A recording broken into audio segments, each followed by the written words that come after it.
In 1857, the British East India Company was a global corporate power, controlling the vast Indian subcontinent. Yet this massive administrative structure was pushed to the very brink of collapse by a single mundane object. The crisis began with the Sepoys, the Indian soldiers who formed the core of the British Army in India. The immediate trigger was the British military's introduction of the new Enfield rifle. To load the weapon, soldiers had to bite the ends off the ammunition cartridges. Word spread that these cartridges were greased with cow and pig fat, which deeply violated the religious laws of both Hindu and Muslim soldiers. While the cartridge issue provided the immediate spark, it was dropped into an environment that had been building toward an explosion for decades. To see why a military dispute ignited an entire region, we have to look at the state of India under the company's rule. Politically, British expansionist policies had systematically stripped local kings and princes of their traditional authority and territories. This political loss was compounded by heavy taxation that drove extreme poverty, alongside aggressive British interference in traditional Indian social customs. While Indian sepoys formed the vast majority of the army, they faced constant discrimination from their British officers.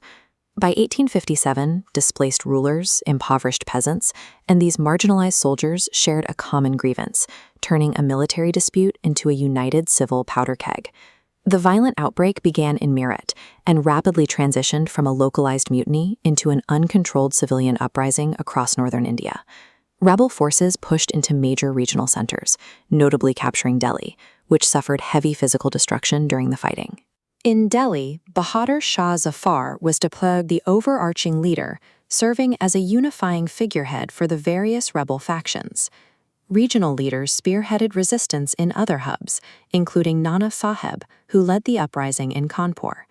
In Lucknow, Begum Hazrat Mahal led a sustained rebellion that left the city's British residency in ruins.